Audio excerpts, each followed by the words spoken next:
This program contains material that may not be suitable for children. Viewer and listener discretion is advised. So what I remember, it was a Wednesday morning. I had to go to work, but I was going to go later on in the day, like in the afternoon, and help out the team at the restaurant. And I get a phone call from my mom, and I see the call coming through, and I was like, well, I'm about to hop in the shower. Like I'm almost in the shower. I'm going to just call her back. And then something in me was like, no, don't miss the call. And so I picked up the phone and I was like, oh, I'll just make it quick. And as soon as I pick up the phone, she says, like in Russian, Nick died. She just kept saying, Nick died, he's dead, he died. And my first reaction was like, no. Like immediately I was just like, no, this is not possible. It didn't happen. That's not true. And I was like, what, how, when, like how? Like my first thought was maybe he was going to work, got in a car accident. And she was like, his wife found him in his room. In that situation, they had just had a newborn. So she was sleeping in a separate room with the newborn, and he was sleeping in their room so that he didn't get up at night over and over again. So in the morning, he was supposed to be at work. She wakes up. He's not at work. She calls him, or his van is still at home. She calls him. She hears his phone coming in through the door, ringing. So she starts trying to open the door, like knocking, trying to wake him up. And then finally she gets the key, opens the door, and finds him there in the room. Yeah. That day, as soon as my mom called, tells me, call your siblings, like call them and tell them we're all meeting at the house, at his house. At that point, I mean, the shaking just started, and just like the no, like absolutely not, the shock, you know? And so I ended up like not taking the shower. I just put whatever on and just ran out the door, got in my car, immediately started driving. And I lived in Lacey at the time. And I started driving all the way to like Northeast Tacoma. Yeah. And so I start calling my siblings. I call, my sister. I tell her, and I'm just like panicked just as much as I was when I got the call. You know, she got panicked, and she's like, okay, I'll be right there. And my sister lived really close to them, Luda, and she got there pretty much right after your dad, because your dad already knew. He was the first. And we lived pretty close at that time too, pretty close. Yeah. And for everyone who doesn't know, how far is Lacey? So Lacey is about, it felt like forever. Yeah. It felt like 2 hours. Yeah. But it was about probably 25, 30-minute drive. Yeah. So I started driving. I called my sister. I called my other sister. I called my brother. And like by the third call, I was like, are you sitting down? Because like the first call was so frantic. And I could feel that like I'm traumatizing these people as I'm calling them. That's true, yes. You know, like I know that my phone call was probably the worst phone call they've gotten, certainly that day. So I was driving, I made all the calls. Everybody knew that we were going to go to the house just immediately. So I got to the house, your dad was there, my sister was there, your mom was there. Just, I don't know if it was just trauma or just instinct. Like, I was like, as soon as I walked in, I was like, where is he? It was just a really like somber thing to walk into, because everybody is just like in the shock of it. And like I went to the room, and like I opened the door, and he was like on the floor, and it was really tough to see it. Especially that like, your sibling, and they like every time they see you, like they come for a hug, and like they're so excited to see you, and to see like a grown man just like laying there lifeless is just it was really tough. Yeah, that's really hard. And for some background information, what age was Nick? What age were you? What number line? Yeah, that's great. So he was 28. So that would have made me 24, because I'm 4 years younger than him. It was a couple weeks before his birthday. He was going to be 29. He was going to be 29. So right before his 29th birthday. And obviously it was a shock. You don't expect a young 28-year-old to pass away. He was 4 years older than me, so I'm the youngest of 7. We grew up pretty close together. I think he was about 13 or 14 when he kind of became a little separated. He kind of started going down a different path, and Mhm. obviously I didn't. There was a difference there Yeah. at that time, but we were the closest in age, so we were Mhm. always in the house together. Yeah. And then he kind of grouped in with the older brothers. He started doing stuff with the older brothers. So there was some time where we were close as kids, and then not so close, and then we got close again after he came to Christ in his early, like late teens. Going back to, and we'll get into that, but going back to that day, I just remember like getting to the house, and then like I had mixed feelings about it, because when I walked into the room and like I just remember falling on the floor and just crying, and like I have mixed feelings about it, because I'm glad that I had this opportunity, but it also really like took a lot of time to process. Mm. When I came into the room and I like fell on the floor next to him, like I was crying, like, and like I like touched his head and like cried, and like just was so just distraught, over it. So in one way it was like I got to say my goodbye before like everything else happened. But at the same time it was just like morbid. Just kind of the realization of like that person's not there anymore.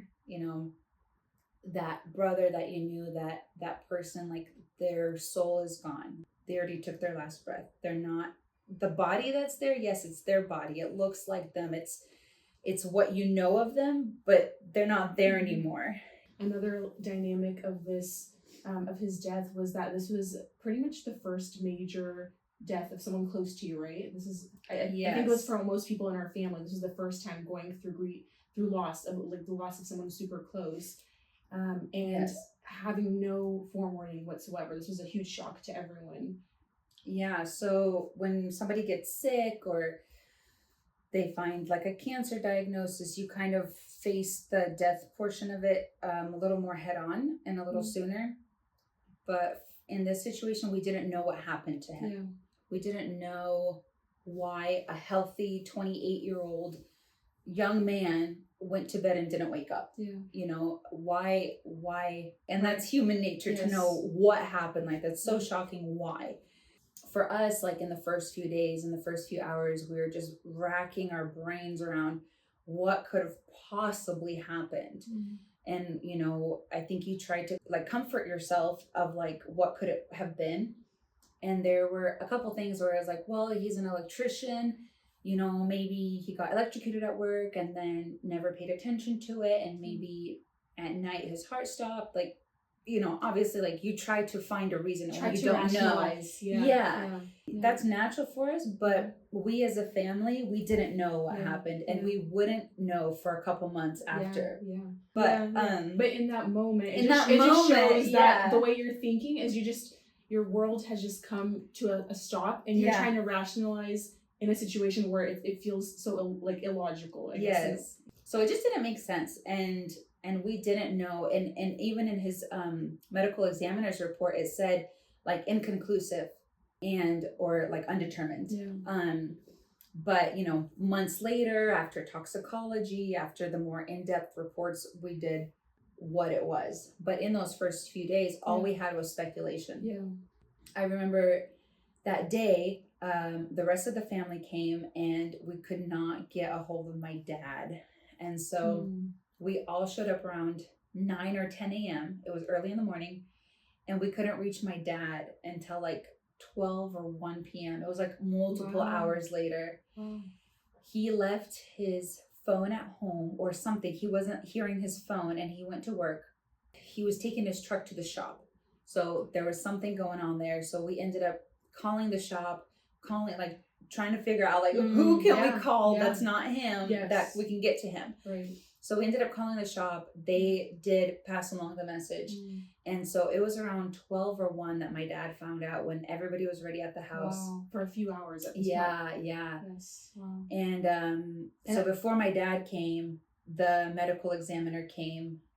They processed the body. They did their tests. They did the reports, their photos. I remember they put the body in a bag, and then they zip it up, and then they carry it out with usually two people will carry it out, the ME and their helper. as an ME, that's just your job. Like, you come into a home, you process the body, you take it to the morgue, and that's your job. But for the family, it's not a body. It's their brother, it's their sister, it's their child, it's their father, it's their mother. From an outside perspective, it was just so wrong. It just felt really wrong that the person that you knew and the life that you knew is getting carried away in like a black bag. Like, sure. Your loved one is now going to the morgue, like into a refrigerator until their funeral, until they're laid to rest. Yeah. It's just the whole dealing with the body is just such a, how would you explain it? Do you know what I do know. It's morbid. I guess that's the best way to the word, but shocking. It's shocking. Well, what this is making me the question I had come up while you're talking about this is, when was the last time you seen or talked to him before this? Yeah. So the last time that I had seen him, he came to my work in Tumwater. He had been starting an electrical business. So I was helping him open it. I connected him with our accountants. They started his like QuickBooks and all of his tax accounts. And so he was in Tumwater paying for some, either it was LNI or something. Yeah. And he stopped by, like, just kind of randomly. He stopped by the restaurant and I was there. And so we actually sat down and had lunch. Okay. Like, that wasn't the last time I had seen him. I think it was about 2 or 3 weeks before his death. Okay. And at that time, like, after he got married, our relationship kind of dwindled. He had his own family, I was living in Lacey, and we didn't get to see each other as much as I had liked or had hoped. So when I did see him that day, like, we sat down, we talked. I made him a lunch, and we ended up talking, and he was so excited about this new contract he was getting with his electrical company, that he, it's all working out, that he was working on a Starbucks contract, taking down their like drive-through screens, and then putting up new ones. Okay. So he's like, they're paying me to take it down, but then they're also paying me to set it back up. So cool. He was really excited to get like both sides of that. And he's like, I hope I get this contract. It'll be a big deal for me. Yeah, we just talked. He seemed like excited. Yeah. He seemed like full of life, just there was no indication that he was really struggling. Obviously I hadn't seen him very often at that time. Yeah, and then I gave him a hug, I said goodbye, and the couple days later he calls me and he says, oh my goodness, I got the Starbucks job. Oh wow. Yeah. He's like so excited. He said, I got the bid. I got the job. And I was just like, congratulations, that's amazing. And that was kind of the end of that. Yeah, going back to kind of the medical examiner, they took him out into their van, and I just remember kind of insensitive thing that, a little lack of etiquette in the neighbors. I remember the neighbors coming out and like taking videos of the van, and they're kind of like laughing and smiling kind of by their face. It looked like they were just like taking a video and making a joke, who died today, you know? Right. And it just reminded me, it like taught me a very valuable lesson. It really did. It taught me to not take videos of people's car accidents and people's worst days of their lives. Yeah.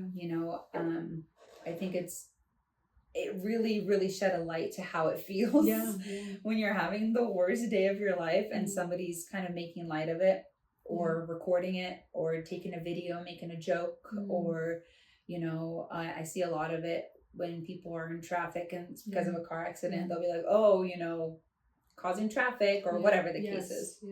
Yeah, that was a very valuable lesson, and I saw it, and my sister saw it, and we protected Nadia from it, and we tried so that she wouldn't see it, because we knew that it would be hurtful to see that, especially that's her neighbors.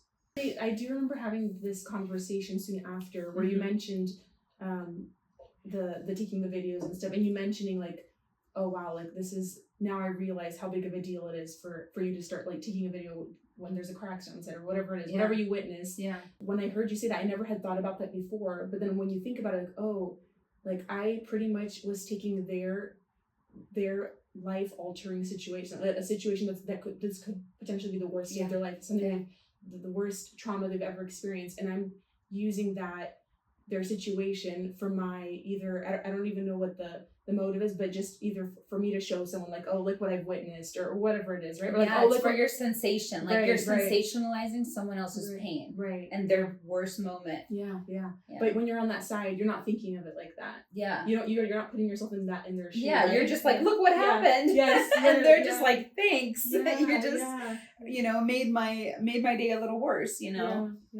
And when it feels like it can't get worse. Yeah. You're like, well, that's what we're not gonna do.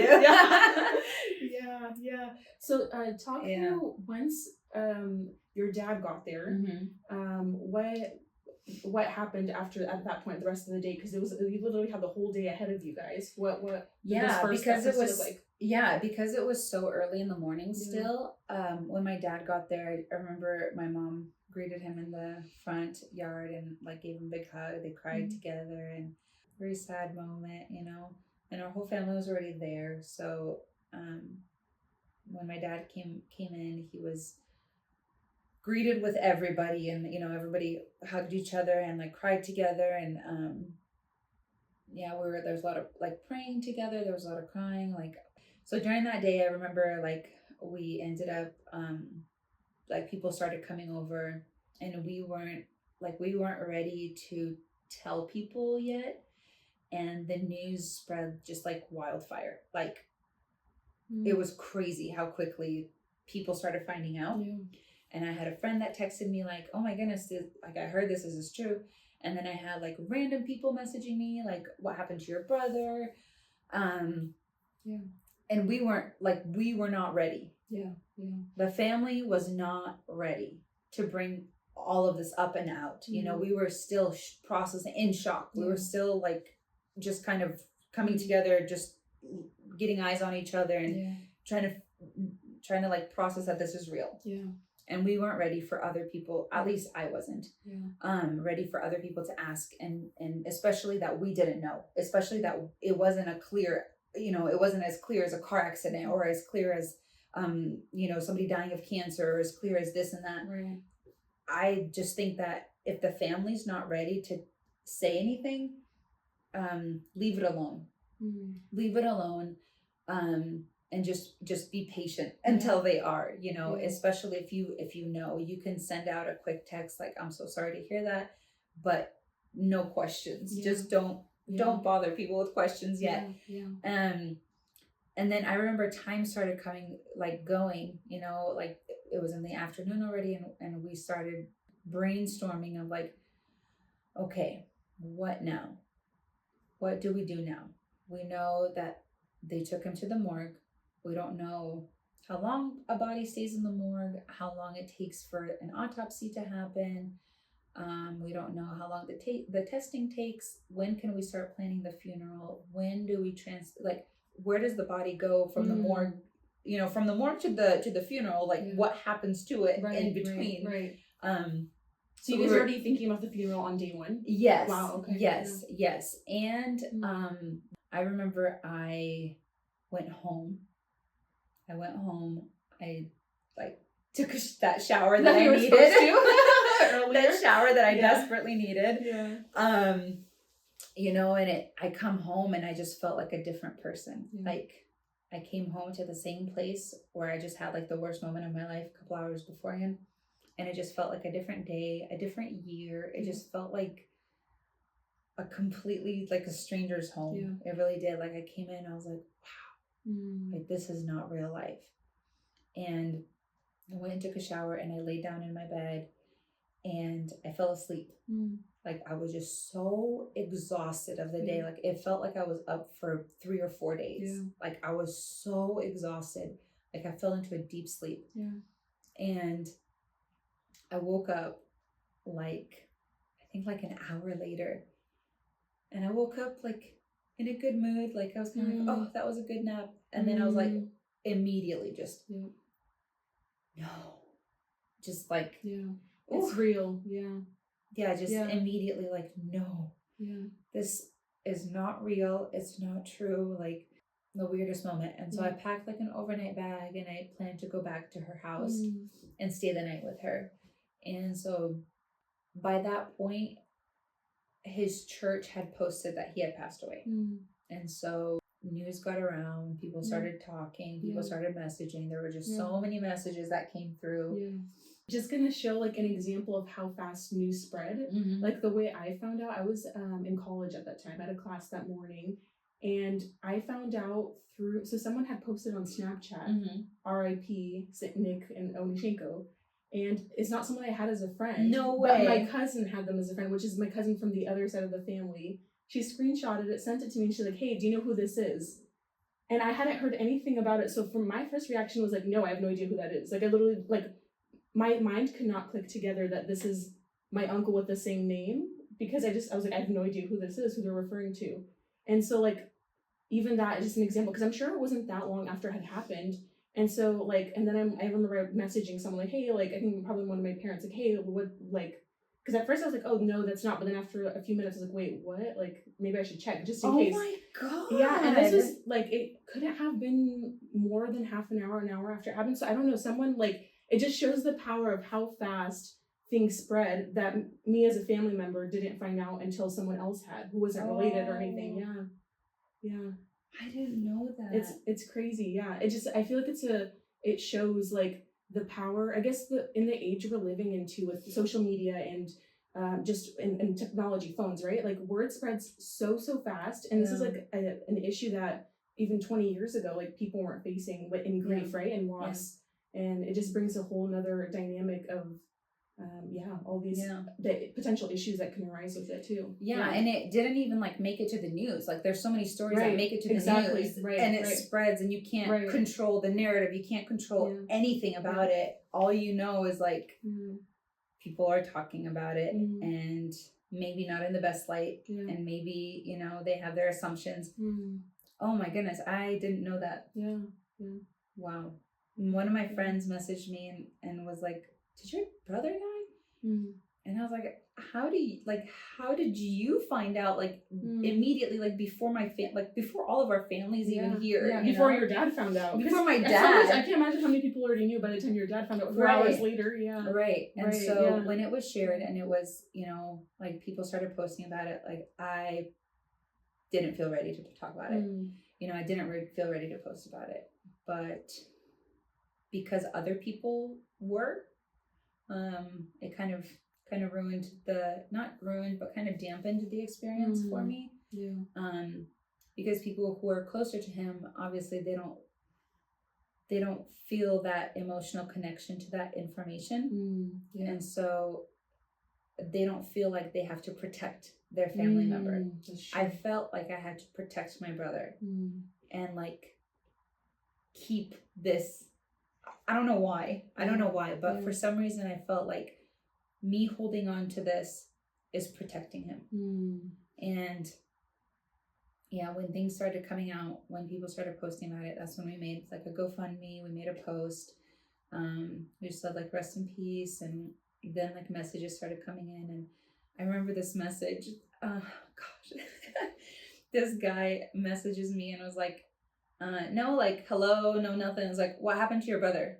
And I was like, no, I'm not going to share that. First of all, I don't know. Like, first of all, we don't know. And B, like, it's none of your business. Like, you don't know him. You don't care to know him.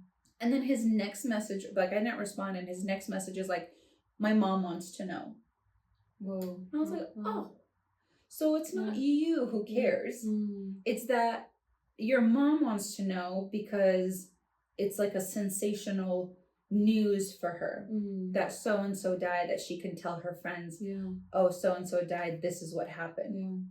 So for a moment, for a week, for a day, you get to have the fresh hot news at my expense, at my pain, at my, that's first of all, it's not fair. Second of all, it's wrong. And third, it's not the Christian way. It's not the Christian way. We shouldn't look for information to weaponize information because we found out something before other people did. yeah, there was a lot of good meaning people. They had good meanings, goodwill, good intentions. I remember that night I packed up, I went home, took a nap, got up, packed a bag, and then I went back to her house. And then by the time I got there, there was like a lot of people there, people that we didn't know, people from her side, people from their side, church groups started coming, and they would like sing and say their condolences and kind of pray and share like a message with you. And while that is really well-meaning, and I think that it was helpful for some people in that situation, like it was really tough for us to give them our time, because we needed time together as a family, as a unit. We needed time to prepare for the funeral, plan, decide, process, kind of make next steps, make a plan for the next day, for the next 2 days.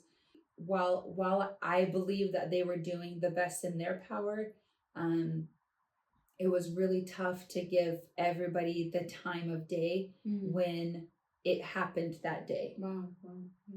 In your heart, you just want them to leave. Yeah. You don't want to be rude to them because they're doing the best that they can in that moment. I think it would have been a little bit more healing for us to just be together. And so they, those people left, and, as soon as they left, it was kind of like, just a breath of relief of just like, okay, like we can come back to ourselves, come back to like processing for ourselves. Yeah, I remember that night none of us hardly slept. We stayed up super late and just mulling over and processing. And I remember when before all the people came over, like within the first couple hours, I went into the room and I saw like some like residue, like from where he was laying and stuff. And I remember, I don't know why, but my first instinct was just to clean it up. And I went and grabbed like rags and, sponges and cleaning products and the vacuum and everything.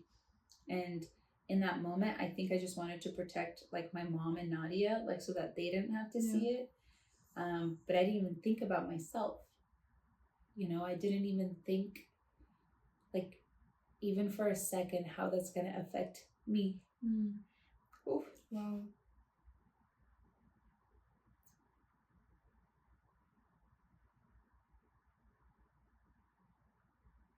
Oof. What's happening? Well, getting this far without tears is really that's impressive. Yeah, I think that, I feel like I put myself aside, and I was really more worried about her. And I just think that's so telling of like my personality, my character. Like, I feel like I have to take on everything for everybody so that they're okay. Like, I want to control what I can to like spare somebody of that grief or having to do that hard thing. I went and cleaned it, and like just bawling the whole time, like basically cleaning and just kind of being like, what is my life right now? Like, what is happening right now? Where I'm like, this morning I was ready to go to work. Like, it was just a regular Wednesday, and now I'm on my knees, like cleaning my brother's like blood and whatever fluids. Yeah, I just felt like I did it for him, but I also did it for his wife and for his mom not to have to. Wow. And now looking back, I'm like, why? Why did I do that? Like, why did I burden myself with that? And I knew that someone else had to do it, but I just felt like I needed to take the bullet for my family, you know? And it was really like gross to deal with, but I'm glad that I did, and that she didn't have to see it when she came in. And I think that would have been worse for her. And like I was cleaning it, and all the brothers came in, like your dad and Mike came in, and Yev came in, and they were like, what are you doing? Yeah. And I was like, I don't know. Yeah. Like, yeah. I'm just doing what I know. Like, Yeah. I don't know what to do. Like, I just saw a problem and I'm gonna fix it the best of my ability, and then I'm gonna see something else and I'm just gonna do it. You know? Yeah. Like, I wasn't really thinking about like, why am I doing that? Right. I do feel like in those moments you're almost on an autopilot, how you're Yes. explaining. Like you're not thinking of what should I be doing, but more what can I do right now? Like and like that's, I think that's just, I'm sure a lot of people have experienced something like that after losing someone where like either I've even heard stories of people after they lose someone, they think they have to continue with their regular life, like they're like, oh, whatever I had planned that day, I just have to go do that next thing, right? Yeah. And then afterwards you're like, wait, why did I think I had to go, like I was on the way to the store, why did I think I just have to go into that store and finish or whatever? I've just heard stories like that, and just in that moment you don't even know what you're doing, you're almost on just an autopilot. And yeah, that's exactly how I would explain it. You kind of explained all those people coming and just different ways that was challenging. Were there any situations that you can remember from those first few days or the first few moments of people who were helpful to you guys, helpful to the family? That is a fantastic question, because yes, and I want to kind of get into it a little bit more in a different episode, because there's a lot to it. But I will tell you several people that really pulled through for us. And I mean, there's a lot of them, but these are the people that I can think of off the top of my head. We used to go to a church called City of Rain, and we had Pastor Andre. He was very active in Nick's life. He was instrumental in Nick's salvation and his recovery. And like, he really gave Nick a lot of chances, like at church, in ministry, and like, he was just an awesome guy for Nick, and like, I couldn't have asked for a better pastor for him and for me when I went to that church. And he was there before I got there.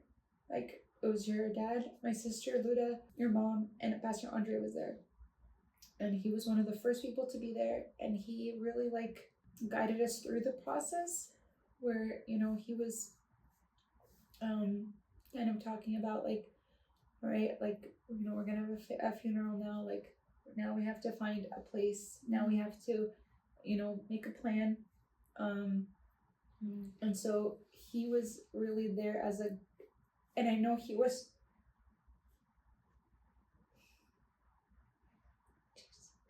I've never talked about this actually. I've never talked about it, but he was grieving himself.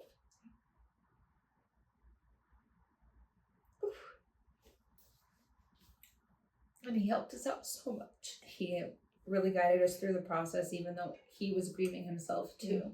And he was really close with Nick, and like helped him in so many ways, more than he will like ever know. And he helped us in a lot of ways.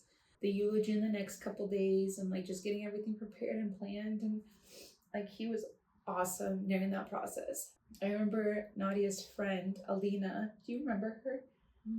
Do you? Yeah.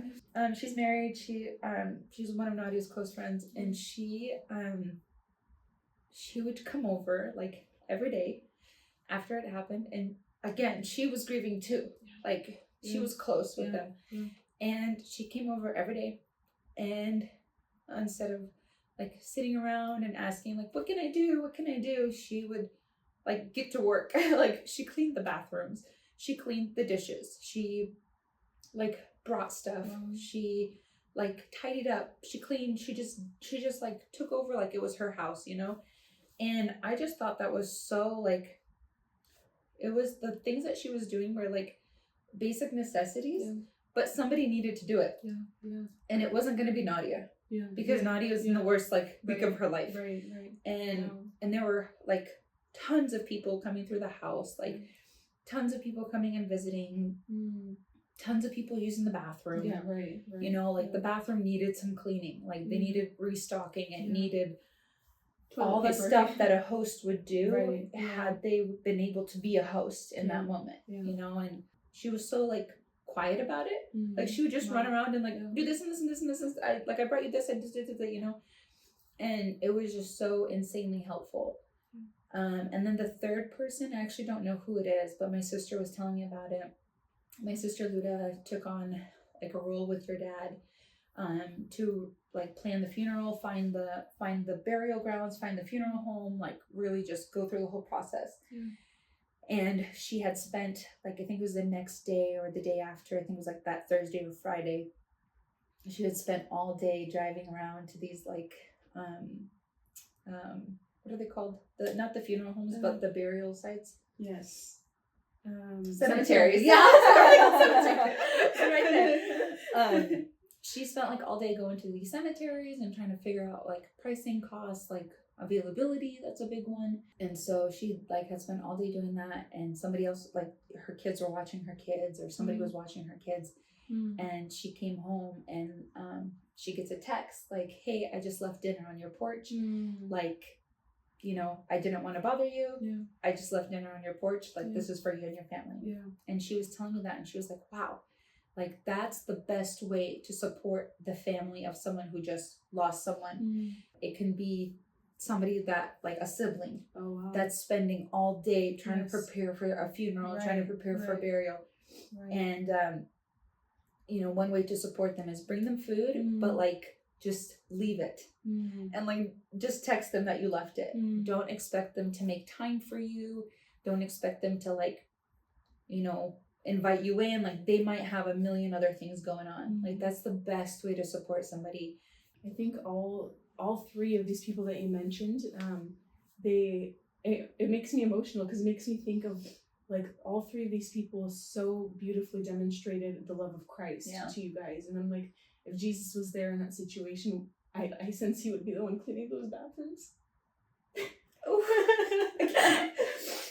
Girl. Yeah, that's he would exactly. be the one that he's serving quietly behind the scenes, not expecting anything in return. Not some bold action that everyone's gonna see, right? But just the quiet favors and the quiet little tasks. Yeah, for sure.